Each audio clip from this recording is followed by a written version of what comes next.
रामपुर नाम के गांव में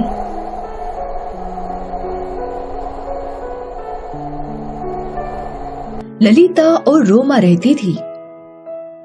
यूं तो दोनों सास बहू थी, लेकिन ललिता को रोमा बिल्कुल भी पसंद नहीं थी।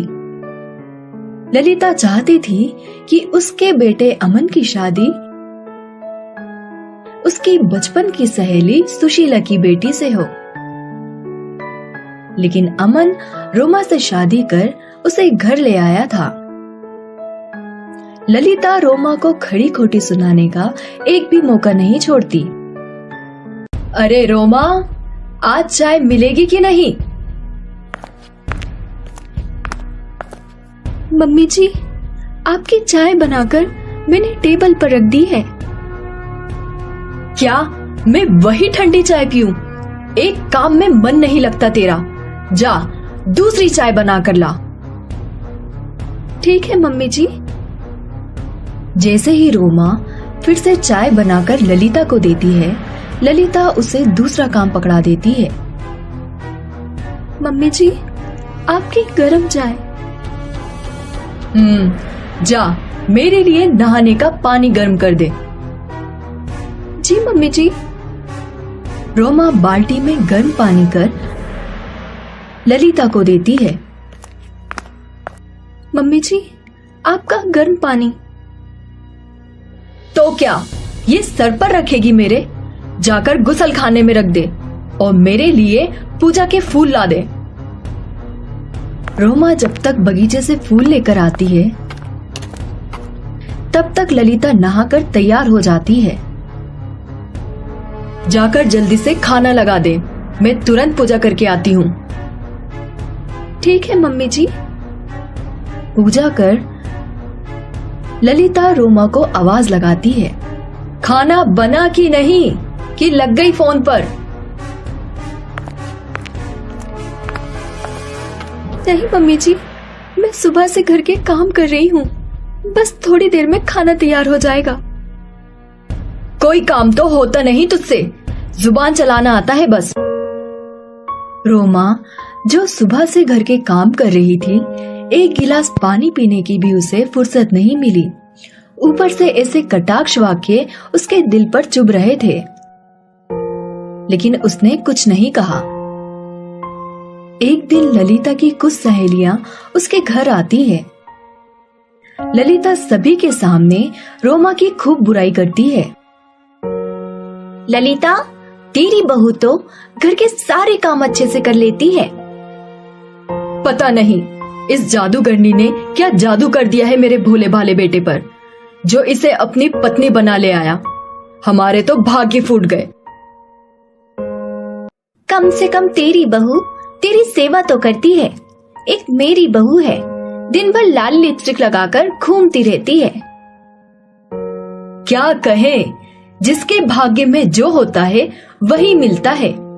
अब हमें ही देख लो, रोमा को बहू बनाकर पछता रहे हैं। रोमा ये सब रसोई से सुन रही थी। रोमा ललिता को अपनी माँ समान मानती थी, उसकी बहुत इज्जत करती थी, लेकिन ललिता के मुंह से उसके लिए ऐसे शब्द रोमा के दिल में कील की तरह चुभ रहे थे। रोमा रुहासा होकर मंदिर चली जाती है। हे देवी माँ, मेरी माँ को बचपन में ही मुझसे छीन लिया, लेकिन अमन की माँ के रूप में मुझे दूसरी माँ मिली। मेरी सेवा सत्कार में क्या कमी रह गई कि आज तक सासू माँ मुझे अपना नहीं पाई। तभी वहां पंडित ताइन आ जाती है। बेटी, मैं तुम्हारी बातें सुन रही थी। ये लो, ये जादुई भस्म है। तुम इसे अपनी सासू माँ की चाय में मिलाकर पिला देना। उससे क्या होगा? तुम्हारी सासू माँ की आंखों पर काली पट्टी बंधी है, जिससे वे तुम्हारी अच्छाई देख नहीं पा रही। इससे वे तुम्हारी अच्छाई देख पाएगी और तुम्हें अपना लेगी। ठीक है, आपने जैसा कहा मैं वैसा ही करूंगी। रोमा वे भस्म लेकर चली जाती है और पंडिताइन के कहे अनुसार उसे सासू माँ की चाय में मिलाकर उन्हें पिला देती है। चाय पीते ही ललिता की आंख अपने आप खुलने और बंद होने लगती है। उसे रोमा में अपनी सांस नजर आने लगती है।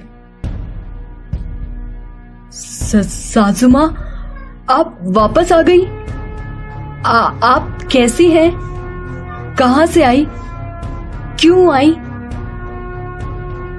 ललिता अपनी सांस से बहुत ज्यादा डरती थी। उसकी सांस उससे बहुत ज्यादा काम करवाती थी और अपनी सेवा भी करवाती थी। चुप ललिता की बच्ची, एक काम तो तुझसे ठीक से नहीं होता था। मैं तुम्हारे साथ कठोर इसलिए थी ताकि तुम्हें मैं काम सिखा सकूं। नहीं सासू माँ, मैं तो बस मैं क्या कर रही? तुझे जब ब्याह कर लाए थे तो रोटी तक बनानी नहीं आती थी। अगर मैं उस वक्त सख्त नहीं होती तो तुम कुछ सीख नहीं पाती। लेकिन सासू माँ, रोमा जैसी प्यारी बच्ची इतना सेवा सत्कार करती है, तुम उसे दिन भर ताना मारती रहती हो। इसलिए तुझे अच्छी सांस बनाने के गुण सिखाने मैं वापस आ गई हूँ।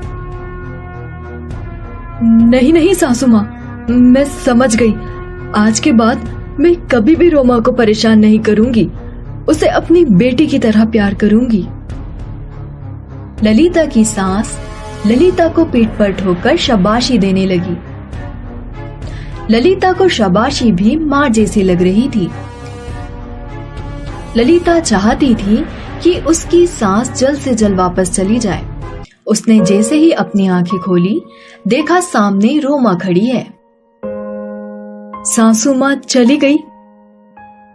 क्या बोल रही हो सासू माँ? ललिता रोमा को गले लगाते हुए। बेटी रोमा, आज से हम दोनों मिलकर घर के सारे काम करेंगे। तुम मेरी बेटी जैसी हो। मैं तुझे कभी भी परेशान नहीं करूंगी। मम्मी जी, मैं आपको कोई तकलीफ नहीं होने दूंगी और आपकी पूरी सेवा करूंगी। ललिता और रोमा प्यार से रहने लगी। रोमा को ललिता के रूप में अपनी माँ वापस मिल गई और ललिता को रोमा जैसी प्यारी बेटी।